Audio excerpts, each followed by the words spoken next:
us sembla, esperarem 5 minutets. Ara és la mitja.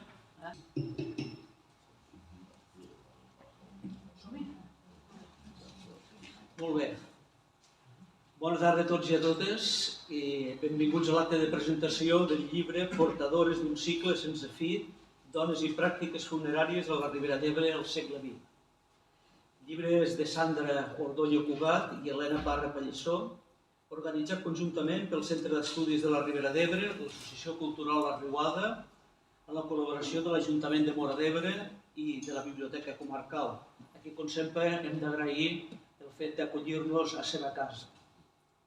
En primer lloc, en nom de les entitats organitzadores, hem d'agrair la presència a l'acte de les autores de l'obra, Sandra Ordonyo, que hem de dir que és graduada en Arqueologia per la Universitat Autònoma de Barcelona, màster en Estudis de Dones, Gènere i Ciutadania de la Universitat de Barcelona, i entre les activitats he destacat en relació a la nostra entitat, a la Riuada, és una de les col·laboradores habituals darrerament, o sigui que ens està obsequiant en els seus articles a la nostra revista, cosa que hem d'agrair, i agraïm profundament des de la nostra entitat. A més, també és sòcia de la Riuada. Per tant, avui per nosaltres, personalment, el fet que la Sandra estigui aquí conjuntament amb l'Helena és un motiu de satisfacció. L'Helena, ella és, a veure si ho trobo per aquí, llicenciada en Filologia Clàssica i màster en Prehistòria Antigua i Edat Mitjana per la Universitat Autònoma de Barcelona, a part d'altres activitats que està fent darrerament. Com no, també destacar la presència de Gerard Mercader, avui en aquest acte, director de l'Arxiu Comarcal de la Ribera d'Ebre i cap de publicacions del Centre d'Estudis de la Ribera d'Ebre.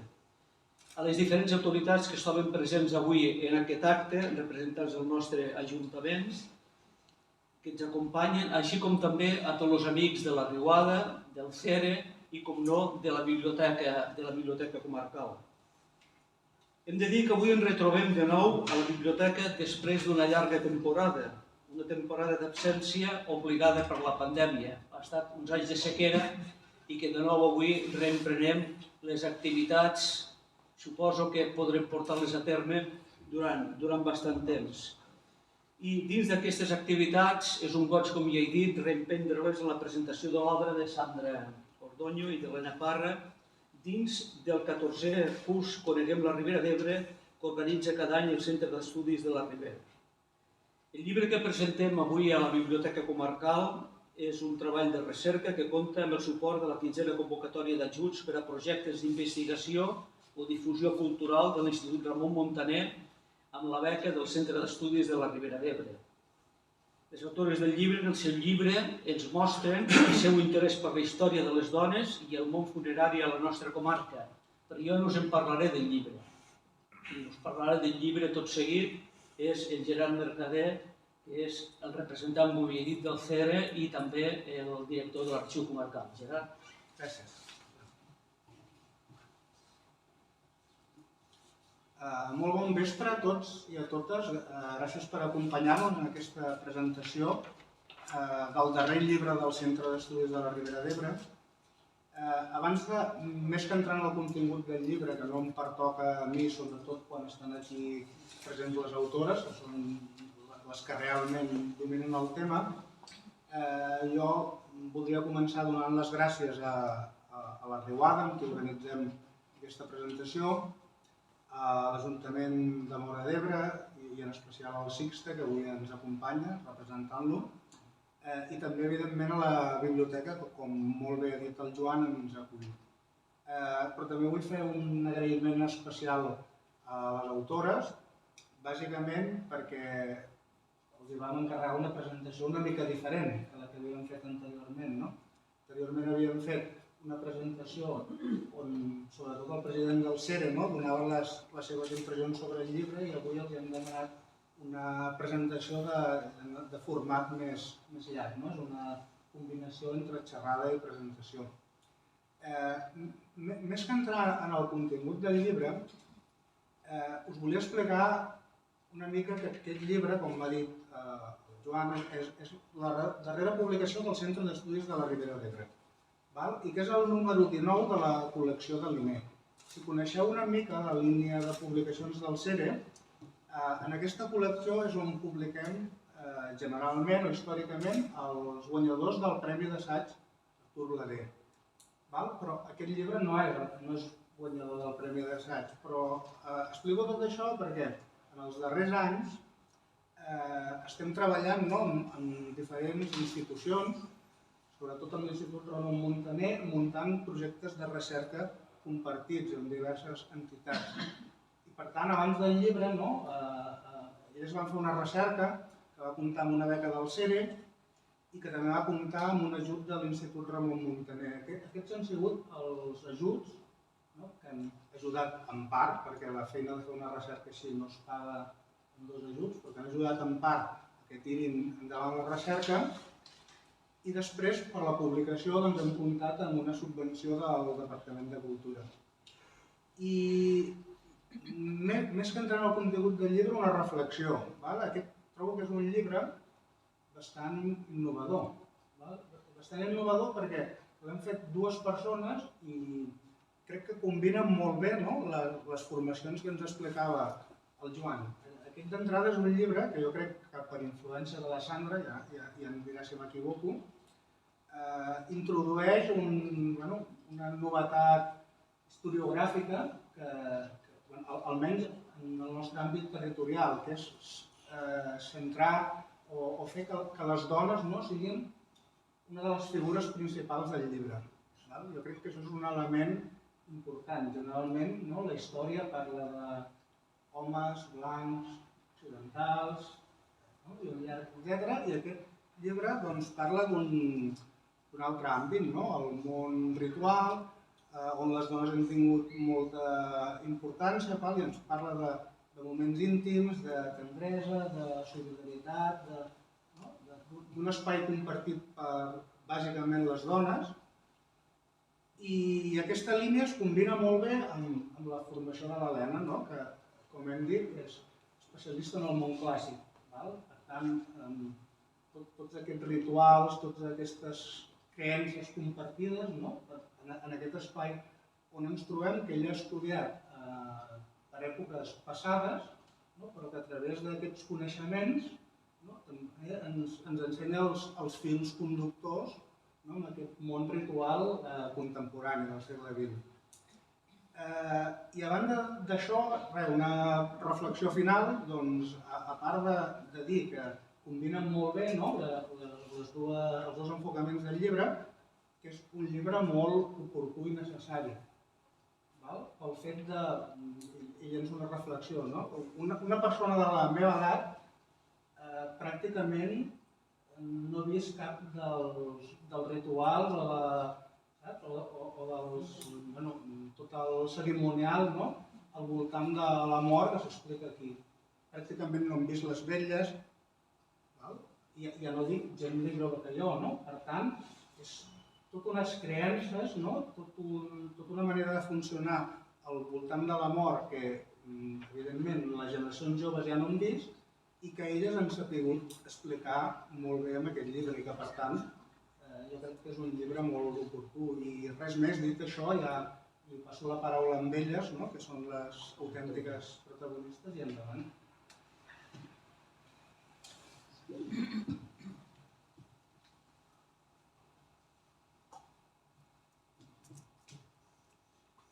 Bona tarda a tots i totes. Se'm sent bé? Sí. En primer lloc, donar les gràcies a Gerard i a Joan per presentar-nos i també a la Biblioteca Comarcal de Móra d'Ebre i totes les persones que han organitzat aquesta activitat i que ens han permès explicar-vos un pessic de la història de la Ribera d'Ebre. I en segon lloc també voldríem agrair l'assistència de la Rosa Maria Hernández, de la Maribel Hernández i la Magdalena, que han estat protagonistes d'aquest llibre, que estan avui aquí presents amb nosaltres, i que van ser molt valentes de seguir a ser entrevistades malgrat les circumstàncies provocades pel coronavirus, tant elles com la resta de dones que han participat, i tot per ajudar-nos a tirar endavant aquest projecte, i la veritat és que els estem molt agraïts. Bé, fins ara només havíem fet una representació del llibre a Expo, com ha dit Gerard, l'any passat. I esta vegada ens han demanat que féssim una miqueta de xerrada sobre el contingut del llibre. I com que som dos, hem pensat que començaria a parlar jo una mica sobre el que és la base teòrica del llibre, que hauria de servir per entendre el perquè dels rituals funeraris i per què homes i dones es comportaven de manera diferent en aquest context. I després l'Helena ja us explicarà coses més concretes sobre les pràctiques funeràries de la Ribera d'Ebre i sobre l'actitud o les funcions que adquirien homes i dones el dia de l'enterrament o els dies previs i posteriors. Bé, com heu vist, este llibre tracta sobre dones i sobre mort. Perquè fa el tema de la mort, la veritat és que és un tema bastant delicat, però també bastant complex, perquè la concepció de la mort i els rituals funeraris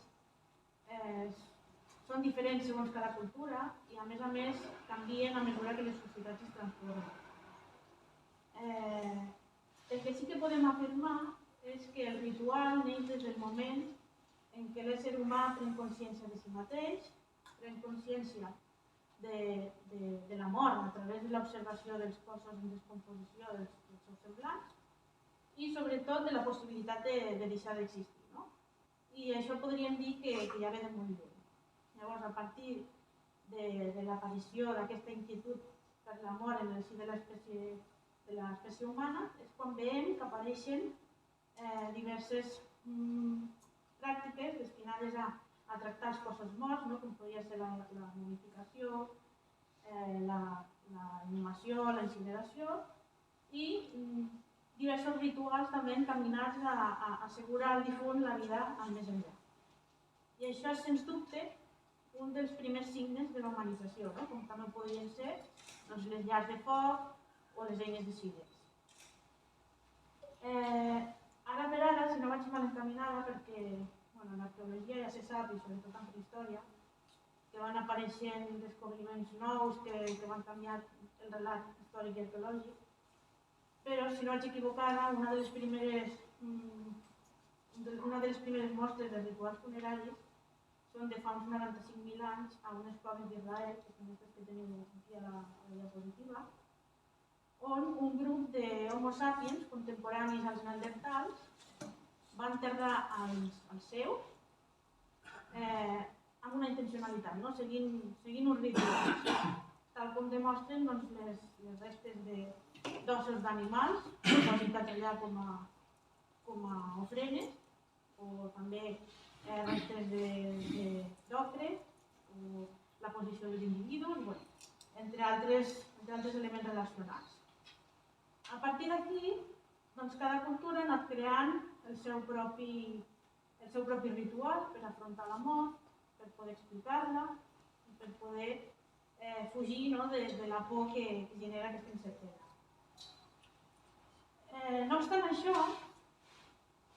això, l'Helena i jo fent aquest projecte hem vist que sembla que hi hagi un element en comú en moltes cultures, no volem dir totes perquè no les coneixem totes, que és una relació simbòlico-cultural entre les dones, la vida i la mort. Un vincle que hem volgut intentar plasmar en el títol d'aquest llibre, Portadores d'un cicle sense fi. I que creiem que defineix molt bé un fragment de text d'un llibre que es diu, traduït al castellà es diu Hasta las cenizas, de Caitlin Doughty, no sé si pronuncio bé, que és una historiadora i una youtuber nord-americana molt coneguda per defensar l'acceptació de la mort i la reforma de les pràctiques funeràries occidentals. Y digo así el texto. En muchos sentidos, las mujeres son las compañeras naturales de la muerte. Cuando una mujer da luz, crea no solo una nueva vida, sino una futura muerte. Samuel Beckett, que va a ser un escritor irlandés del siglo XX, escribió que la mujer da luz sentada o cazada sobre una tumba. Y la madre naturaleza es, en este sentido, una auténtica madre que crea y destruye en un ciclo sin fin. D'altra banda, a últim moment, he volgut incorporar també un altre text, un llibre que m'estic llegint actualment, que es diu Cuando Dios era mujer, que crec que també defineix molt bé aquesta idea que us que diu, la gran diosa era dadora de vida, pero también tenía un rostro terrible. Como la madre naturaleza, ofrecía su faz amorosa o su faz destructiva. Ella era la senyora de la vida i de la mort. Bé, i aquí és on ara passem a lo que és la qüestió de les dones, no? Tot intentant seguir relacionant-ho amb el tema de la mort. Com heu vist, a la prehistòria un dels llocs on s'enterrava eren coves, i els enterraments en coves i sota terra, sobretot en posició fetal, s'han interpretat sempre com una forma de retornar al difunt, no? A les entranyes de la mare terra, i esperar així el seu renaixement. A banda d'això, és evident que a efectes pràctics també és una manera de protegir, entre cometes, els cossos dels agents externs, ja sigui dels animals o del propi clima. Per altra banda, segurament també heu sentit a parlar que al Neolític, i probablement també al Paleolític, es venerava una deessa femenina, una deessa única, una creadora de tot.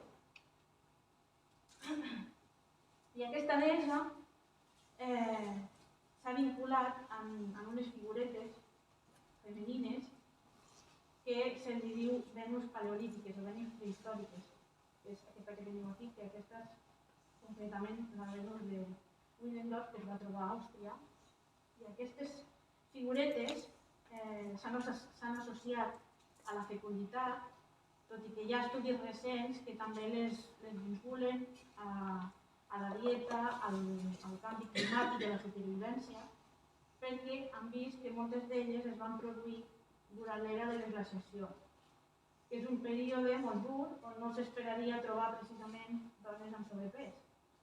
Llavors, els investigadors que han medit han vist que aquelles que tenen un tamany més gran són les que es van trobar més a prop de lo que seria l'os glaciar, i han considerat que a banda d'estar relacionades a la fecunditat, segurament també podrien haver representat un cos idealitzat per les dones de l'època, especialment per aquelles que es trobaven en període de gestació i que corrien el perill de perdre la criatura per culpa de la desnutrició. A banda d'això, com que la majoria d'elles s'han trobat en àmbits domèstics i estan molt desgastades, es creu que segurament passaven de generació en generació quan les nenes passaven a l'edat reproductiva. La veritat és que hi ha moltes teories referents a aquestes Venus prehistòriques, jo no les conec totes, però sí que és veritat que n'hi ha una que també diu que no s'haurien d'associar a cap deessa femenina, sinó a una espècie de mare del clan, un clan matrilineal, no? Perquè a la prehistòria es creu que les persones encara no associaven l'acte sexual amb el naixement. Per tant, tots els nens i nenes que naixien eren obra exclusivament i fonamentalment de les dones. Llavors, una figureta que recorda molt aquesta Venus prehistòrica i que jo penso que d'alguna manera mostra la seva continuïtat i la importància que se li donava a les dones i a la seva capacitat reproductiva i a la seva protecció davant la vida i la mort, és aquesta figureta que veu aquí a la diapositiva, que és una divinitat de l'antic Egipte, que es diu Taueret, o Tueris, i que significa gran femella de la terra, o una gran dona. I és una deessa de la vida quotidiana que sovint es representaven objectes domèstics, com per exemple llits, i que es vincula a la fecunditat i representa que era la protectora del part, de les embarassades i dels nounats. I com veieu, se la representa de forma híbrida, amb cap d'hipopòtam, extremitats de lleó, cua de cocodril i pits i panxa embarassades. La veritat és que a l'antic Egipte, nosaltres n'hem parlat molt, hem fet moltes comparacions etnogràfiques amb l'antic Egipte, perquè hi ha molts altres exemples d'aquest vincle entre les dones, la vida i la mort. Un exemple és el de la deessa Nut, que és aquesta que veieu aquí representada en cúpula celeste, plena d'estels, que normalment se la representava a les capes dels sarcòfags. Aquest personatge més fosc que hi ha aquí a sota, al terra, és Geb, que és l'home i germà de Nut, que representa la terra, i després el personatge central, que és Shu, que representaria la llum celestial, no? Que uniria el cel i la terra. Llavors, la història de Nut conta que cada matí engendra a Ra, el sol, i pare de Tauret, per cert, i cada nit se l'engull, no? I fins que torna a reneixer el matí següent, i se'n torna a engullir per la nit. És una al·legoria al cicle solar, però que crec que també defineix molt bé el que és el títol del nostre llibre, perquè ara és un cicle menstrual. D'altra banda, també podríem destacar la famosa deessa Isis, que és una divinitat que també va molt, una femenina, no? Que també va molt lligada a la vida i a la mort, que és aquesta que està aquí, representa que està amamantant el seu fill Horus, i que representa que és una mare vídua, no? Que engendra el seu fill Horus quan el seu espòs Osiris ja havia mort, i aquí, per cert, ajuda a reneixer a Osiris a través d'una sèrie de rituals funeraris. És una deessa que apareix en la iconografia tant sobre el naixement com sobre la mort i el renaixement. I tot plegat, crec que fins i tot podríem arribar a relacionar-ho amb una figura molt coneguda per nosaltres, de la nostra tradició judeocristiana, com és la Verge Maria, perquè també se la podria representar, també se la podria vincular amb la vida i amb la mort, si ens fixem en el relat religiós, perquè és una dona que se la representa sempre, tant en el naixement del seu fill, com en procés de dol per la mort de Jesús. Per tant, jo m'atreviria a dir que la simbologia d'aquella Venus prehistòrica que havíem vist s'ha arribat fins als nostres dies, però ho ha fet de forma molt degradada, perquè, com veieu, el culte a la dona ha anat perdent poder, perquè hem passat d'una deessa femenina única, creadora de totes les coses, a divinitats importants com Isis, però que ja es troben en contextos patriarcals, compartint protagonisme amb altres divinitats masculines, uns quants mil·lennis després, això estem parlant, fins a arribar a personatges, jo diria ja secundaris, com la Verge Maria, que ja no es fan servir per venerar la creació o la naturalesa femenina, sinó per moralitzar la gent, especialment a les dones, en el si d'una societat i una religió masculina, patriarcal.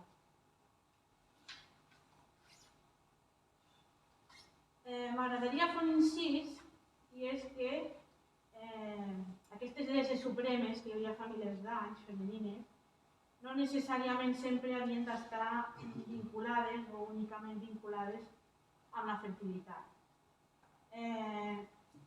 A vegades se'ls atribuïen certs dons i fins i tot possibles invencions femenines. Per exemple, hem comentat Nut, que era una deessa del cel, en aquest cas, no de la terra. Després hi havia altres deesses creadores dels primers éssers humans i del cel i de la terra, a llocs com Babilònia, Egipte, Sumèria, Àfrica, Austràlia i la Xina.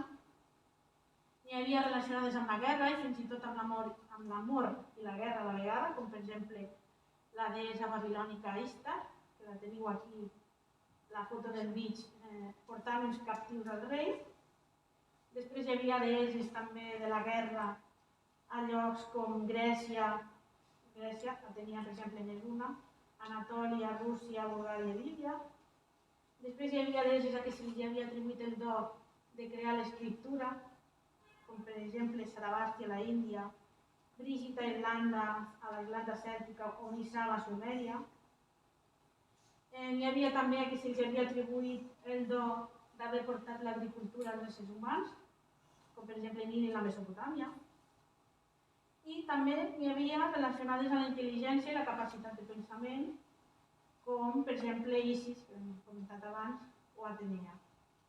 Aquí se'ls atribuïa molta saviesa, molt consell i justícia. Per tant, podríem dir que conforme s'ha anat degradant la feminitat al llarg de la història i s'han anat imposant les religions masculines, com per exemple la islàmica o la judeocristiana, les dones hem anat perdent categoria fins a arribar ja directament a l'amnèsia col·lectiva.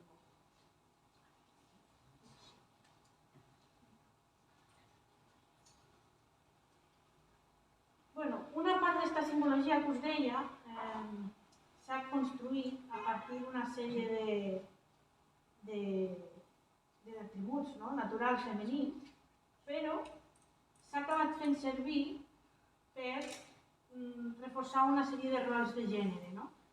Els rols de gènere, per qui no ho sàpigui, són idees preconcebudes o prejudicis que s'han format a través de la diferenciació sexual, que han passat de generació en generació fins a crear una sèrie de pautes o normes socials que cada vegada creen diferències o desigualtats entre homes i dones. Per exemple, pel que fa a les tradicions funeràries de la Ribera d'Ebre, l'Helena ja us explicarà millor, però les dones eren les que sovint s'encarregaven de tenir cura del moribund, de vestir el mort o d'organitzar els preparatius de la vetlla i de l'enterrament.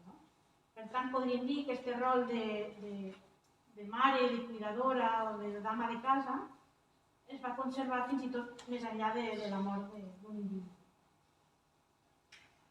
Els rols de gènere venen de molt lluny, caracteritzen totes les societats patriarcals i és el que explica per què homes i dones adquireixen actituds, comportaments i funcions diferents a la societat, incluïdes les tradicions funeràries, totes les tradicions incluïdes les tradicions funeràries. Hem de pensar que a la Ribera d'Ebre del segle XX les dones estaven sotmeses a un poder polític, religiós i comunitari bastant sever que definia i reforçava models de comportament que es consideraven més apropiats per a elles. No cal dir que el poder religiós i polític estava en mans dels homes, perquè crec que això és bastant evident. I després la cultura, l'educació i les tradicions ja feien la seva feina. Crec que això queda molt ben reflectit a les experiències que hem recollit en aquest llibre. Després, crec que el poder més evident exercia l'Església Catòlica a través de la simbologia, que deixa clar que només l'home ha estat creat a imatge de Déu i a qui se li ha atorgat una superioritat natural. I la dona, en canvi, té com a model ideal de dona a seguir la Verge Maria i com a model de dona a no seguir a Eva, que és un personatge que neix de la costella d'Adam, amb l'objectiu de ser la seva companya durant la vida, i que és la causant, la que peca i la causant de que perdin este privilegi de viure al jardí de l'Edén, de tal manera que Déu, com Eva la pífia, decideix que Adam té el dret i el deure de controlar-la i, a més, la castiga, i per tant castiga totes les dones, perquè tant la Verge Maria com Eva podríem dir que representa totes les dones, la castiga decretant que multiplicaré tu dolor en el parto, con dolor parirás a tus hijos, pero tu deseo te llevará a tu marido y él se impondrá. Dit això, el que veureu en aquest llibre és una diferenciació de rols evident, una distribució de rols evident i una diferenciació de sexes que també es fa evident en les tradicions, fins i tot en les tradicions funeràries, i després també veureu una fusió entre natura i cultura, perquè les tradicions, igual que la cultura, no són estàtiques, sinó que es transformen i moltes vegades es creen en base a nocions naturals com la vida i la mort. Jo fa poc vaig llegir un article que parlava sobre el comportament d'uns primats quan eixien cries mortes. I deia que les femelles transportaven les cries mortes en braços durant un temps. I els investigadors creuen que això podria ser l'origen de les pràctiques mortuòries i que potser el comportament dels primats d'alguna manera està present en els nostres avantpassats i és el que ha creat al final els rituals funeraris. Per tant, a vegades també és una mica difícil trobar la frontera entre el que és cultural i el que és natural. I ja per anar acabant, simplement dir que al nostre llibre també fem una reflexió sobre el futur de les pràctiques funeràries, que han canviat de protagonistes des de finals del segle XX, perquè abans tot ho feien a casa, ho feien homes i dones segons les seves funcions, ara ja tot ho fa la indústria funerària, i tot això, juntament amb una pèrdua del ritual i una nova forma de viure i d'entendre la vida, tot apunta que ja acabaran desapareixent del tot tal com es coneixien. I simplement ja añadir ja per últim que crec que una de les coses bones que té aquest llibre és que anima a recordar i a debatre, perquè segurament que hi ha persones que ja s'han llegit aquest llibre, que segurament a casa han comentat experiències de les que apareixen en aquest llibre o segurament n'han recordat de pròpies i això ha portat al debat, ha portat a parlar de la mort també, perquè això és bo, parlar de la mort per poder-la naturalitzar, perquè com més fugim d'ella, més difícil se fa també afrontar-la i superar els processos de dol. No sé si he aconseguit que quedi clara la idea principal que volia transmetre. Jo l'únic que vull és que si ara l'Helena us diu que les dones vestien els morts o que els homes transportaven el difunt a les espatlles, que no creieu que això és perquè sí, perquè sí no ho era, ni tampoc per una qüestió natural, perquè crec que a aquestes altures ja ha quedat més que demostrat que hi ha dones que són més fortes, físicament parlant, mentalment també, que els homes, i que hi ha també homes que saben cuidar millor o cuidar millor les persones que moltes dones. Per tant, aquesta distribució de funcions de natural no en té res i al final el que té darrere és una educació, una cultura i probablement també molta política i molts interessos. Crec que això és tot. Ara us passo a l'Helena que us explicarà més coses més concretes sobre els rituals funeraris i més interessants. Segurament. Pues bueno. Tío, madre ya.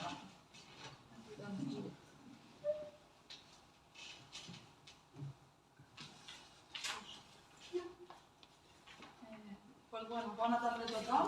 Jo em dic Helena Tarrapallisso i després de la intervenció de la meva companya Sandra voldria començar agraint primer de tot a les persones presents la seva assistència i també a totes les persones que de manera desinteressada fan que es pugui realitzar actes com aquest, les entitats com l'OCERE o com la Riuada o la mateixa biblioteca. Doncs bé, des de l'antiguitat els éssers humans han buscat primer de tot tenir les necessitats bàsiques cobertes i un cop allò essencial ja està controlat hi ha temps per plantejar-se altres preguntes que de principi semblaven indesxifrables. A partir del segle VI abans de Crist, a Grècia, apareixen les figures dels filòsofs, que són els que busquen donar explicació a aquestes qüestions existencials.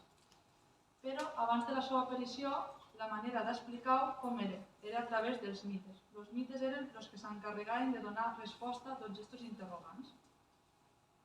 Per tant, quina millor manera de començar, ja que jo, com a tesi, com a treball de tesi, faig el mite de Caron, que començar un mite, com embarcant-nos en un viatge en el qual ens endinsarem dintre d'aquest procés funerari que tenim a la Ribera d'Ebre.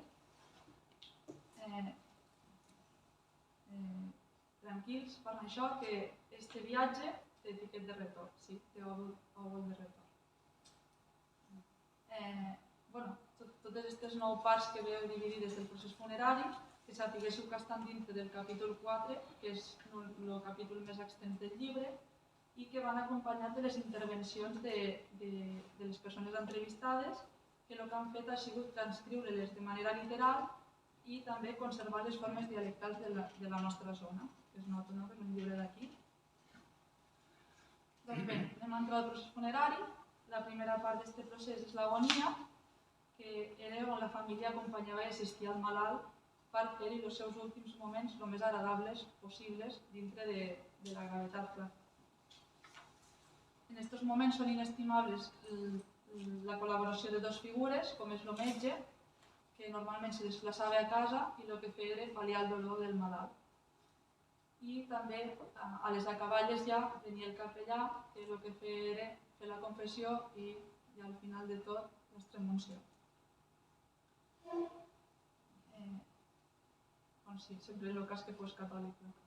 Aquí us he ficat l'exemple d'un dels objectes que s'utilitzava bastant en aquesta fase, o això ens han dit les persones entrevistades, que aquesta tasseta se diu xicra, té el nom de xicra, i la característica que té és que en un del el seu contorn més ampli, diguéssim, de dalt, el que solia tindre és com una mena de bec i el que feia era facilitar la ingesta de líquid quan la moribund ja estava al final de la seva vida. Un cop el moribund havia expirat el seu últim alè, tocava passar a la preparació del cos. Que la majoria dels casos, qui ho feien? Doncs les dones, almenys això m'ho han dit a les entrevistes. També hi ha hagut fonts, com per exemple l'entrevista a Ana Maria Ferrer de Vinebre, que ens va dir que al seu poble el que tenia era una metgessa i també la va ajudar, per exemple, a vestir el seu pare. I també hi havia l'ofici que suposo que tots coneixeu, que són les vestidores de morts, que a canvi d'una quantitat de diners o d'algun intercanvi d'aliments o com a favor a la família, també ajudaven en aquesta tasca. Quan ja s'havia acabat de preparar el cos, el que es feia era col·locar el fèretre al centre de l'estança més gran de casa, normalment el menjador, i tot això anava acompanyat d'aquests canelobres que veieu. Aquest és un exemple que ens va donar una de les entrevistades, una imatge, en uns grans ciris, uns llargs ciris, i el que feien era centrar l'atenció al focus a la persona principal. I com a testimoni, com el testimoni més raro que ens vam trobar en aquest apartat va ser que ens van dir que a la torre no es ficava a l'habitació més gran de la casa, sinó que es posava, el mort anava directament a la seva habitació i tenien la mania, l'estranya mania de sempre desmuntar el llit. O sigui, no el podien apartar ni res, l'havien de desmuntar, si no venia el fust a casa, ens va dir. I un cop ja s'acabava la cerimònia, tornava a muntar-lo. Ella ho diu, hasta la dona de Vinebre, diu, és que és molt poca solta aquesta tradició, però...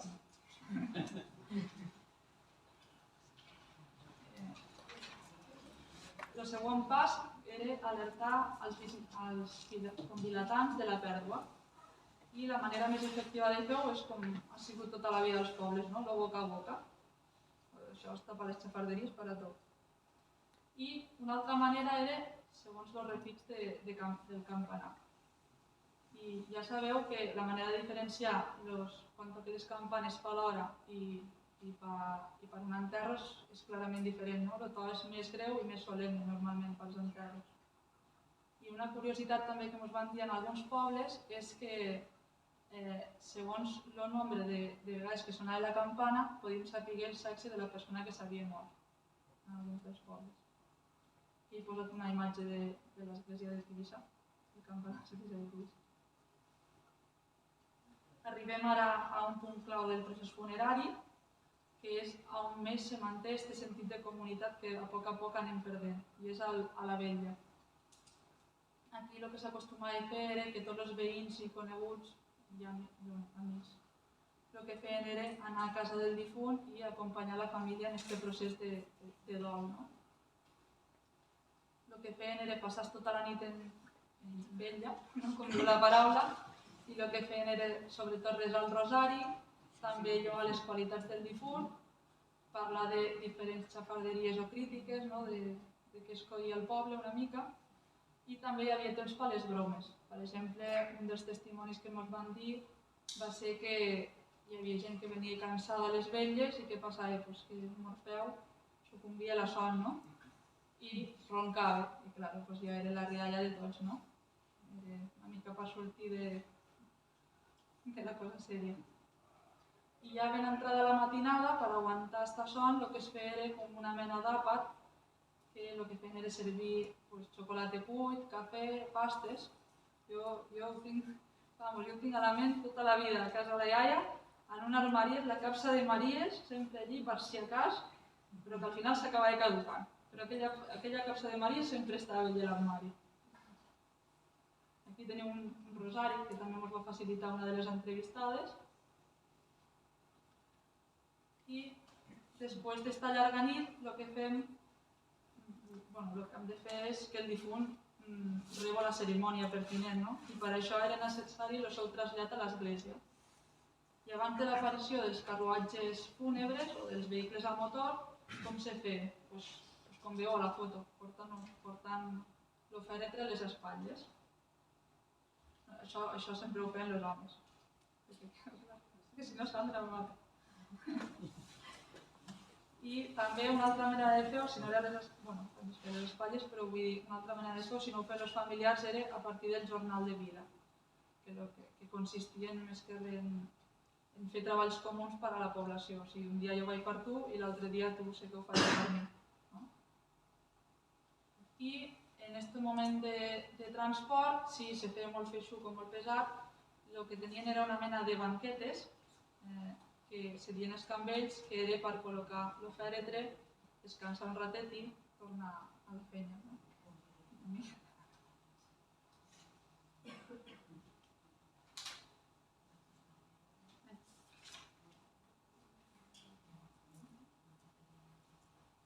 En arribar a l'església, el que feien els homes era quedar fora i rebre el condol i les dones entraven dins del temple fins que s'iniciava la cerimònia.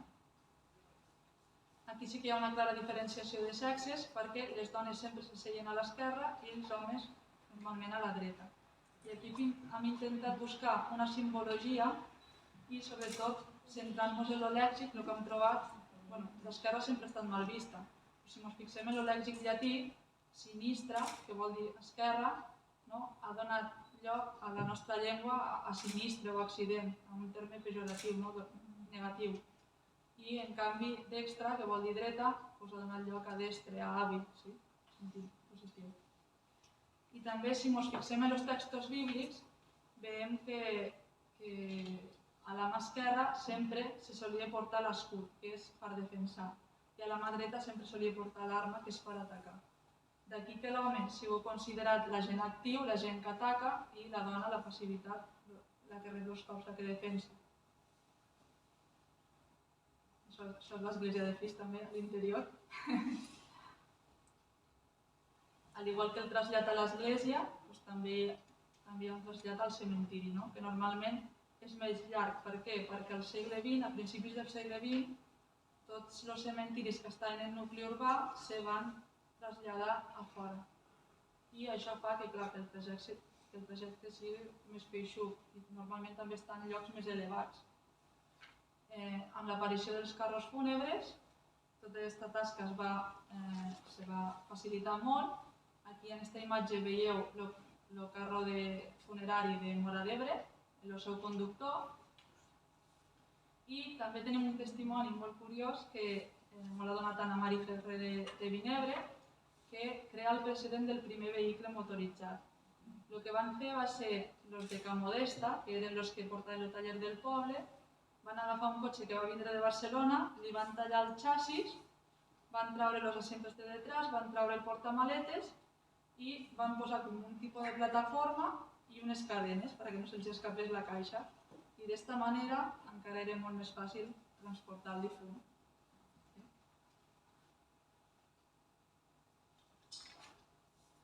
I arribem a l'últim pas, la sepultura, on ens plantegem que la pràctica més extensa, evidentment, és la inhumació. Per què? Primer perquè si hi ha alguna cosa després de la mort, que el cos estigui el més intacte possible.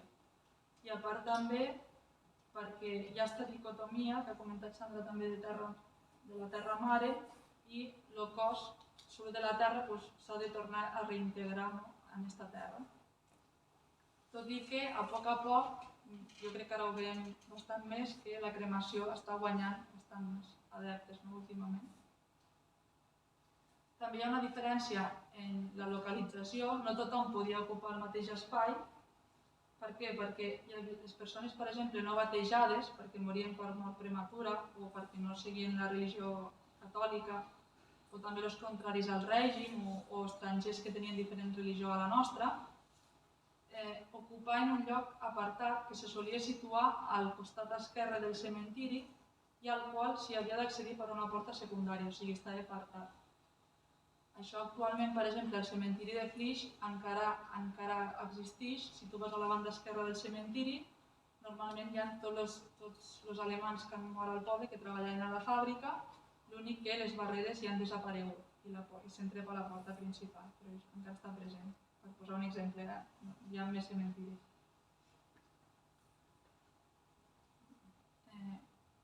Doncs bé, quan ja s'ha finalitzat tot l'enterrament, crec que també hi ha altres aspectes que no poden passar per alt. I un és el banquet, entre cometes, que és quan els familiars que venien de lluny no podien tornar a tenir la facilitat com ara de transport que tenim actualment.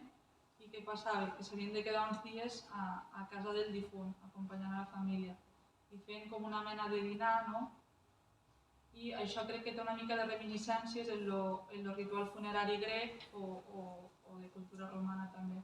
Per exemple, els grecs el que feien era el 9è dia que la persona s'havia enterrat, feien com un dinar i consideraven que com que ell havia traspassat al més enllà, podia tornar un últim dia i menjar l'últim dinar familiar i ja després anar-se'n tranquil, digues, de manera d'anar per casa, vamos. Sobre el període de dol, també existeix una clara diferenciació de sexes, com veieu a la imatge. Els homes, normalment, què feien? Portar un braçalet a la camisa o a la jaqueta i durant molt poc temps. Les dones, què? Les dones de cap a peus, vestides de negre i, si m'apures, quasi que de per vida, ja es podria dir. Sí? Sobretot quan eren viudes, de per vida. Ho veieu a la imatge, que són gent gran i les dones, casades, vull dir, són parella i igualment van vestides de negre perquè segurament han perdut algun fill o són pares, encara van vestides de negre. I quan a la manera de recordar-los, se podia fer de diverses maneres també. Aquí teniu un recordatori dels anys 20, que hauria ser d'una persona bastant adinerada, perquè és com un llibret, jo l'he tingut a les mans, i aquesta és una manera, per exemple, de recordar el que ens donen a l'acabar la cerimònia a l'església. Una altra manera també seria, per exemple, la celebració de misses gregorianes, que es fan de manera anual, pot escollir una mica a gust del client, però normalment se fan de manera anual. I es va posar molt de moda també a començaments del segle XX la fotografia post-mortem, que era una manera de la gent que perdia el fill només néixer, tindre com un record. I el que farem també ara d'aquí poc, el dia 1 de novembre, a Tots Sants, que també portarem flors al cementiri, també és una altra manera de recordar que aquesta potser sí que queda encara més, està més present, diguéssim. I ja per acabar, comentar que la principal limitació que hem tingut ha estat el sorgiment de la Covid. Per què? Perquè la nostra primera idea era anar a les residències, anar a les llars de jubilats i fer les entrevistes allí i poder escollir quines entrevistes posaríem al treball. Però al final ens hem tingut una mica que conformar en les persones que ens cedien l'entrevista, que vam tindre que anar a casa d'elles en doble mascareta, en molta distància. Després també sortíem al carrer i les agafàvem comprant i les gravàvem allí corrents perquè ens cedien l'entrevista allí. I una altra cosa també que ens ha limitat potser és la impossibilitat de demanar pròrrogues. Com que depeníem de diverses subvencions, doncs clar, no es podia tampoc variar la data límit, no era una opció. I com a conclusió, dir això que amb l'aparició de la Covid ha comportat que encara hi ha hagut més canvis en la manera de dur a terme aquest procés, que ja també venen marcats pel nostre estil de vida, evidentment, i que ara per ara són impossibles de quantificar. El El que sí que sabem és que canviarà la nostra manera d'encarar la mort. Evidentment ara hi ha més por que fa 2 anys, perquè ens hem donat compte de que ens podem morir. I que cada cop segurament estarem menys arrelats a mantenir ferm aquest sentit de comunitat que sí que està present, per exemple, en la generació de les nostres iaies. Cada vegada estem més individualitzats. I ja està aquí.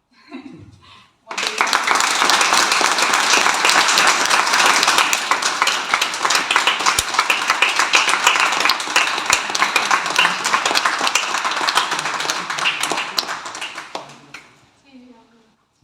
Bé, jo crec que està molt interessant l'aportació que us han fet tant l'Helena com la Sandra en referència a això, a les dones i les pràctiques funeràries a la Ribera d'Ebre. Però no únicament les dones i les pràctiques funeràries a la Ribera d'Ebre, sinó que penso que ens han apropat també aspectes que molts de nosaltres no coneixíem. No de l'actualitat, sinó de temps enrere. Aquest recorregut que heu fet des dels inicis del paper de la dona fins a davant de la mort, en l'època dels egipcis i anteriorment. Ha estat enriquidora, penso jo, destacant el paper que tenien les dones en aquell moment fins a arribar a l'actualitat en què ha anat desapareixent per aquesta societat patriarcal que ha anat adquirint cada vegada més poder. I quant a l'actualitat, personalment, moltes de les coses que heu explicat les han viscut almenys els que tenen la meva edat. Potser els que sou més joves no les heu viscut, però sí que almenys jo me'n recordo de la mort de la iaia i de la mort del iaio, i dels iaios i les iaies, i pràcticament moltes coses les he vist reflectides en el que ha dit l'Helena, o sigui, en tot el que ha explicat, i que actualment moltes d'elles estan desapareixent. Jo no sé si és positiu o és negatiu, però els comportaments actuals de la societat són uns altres, suposo que així vosaltres hi n'heu fet referència. Jo res més, només agrair en nom del CERE i en nom de la Riuada la seva intervenció, perquè penso que ens ajudarà molt a entendre aspectes en quant a la mort, perquè la mort la veiem moltes vegades en temor, i potser no s'ha de tindre de temor de cara a la mort, sinó que és algo natural. Se naix i es mori, i això és una cosa natural. I jo res més, si teniu alguna pregunta, jo suposo que tant l'Helena com la Sandra us la contestaran. Vosaltres, si voleu alguna intervenció?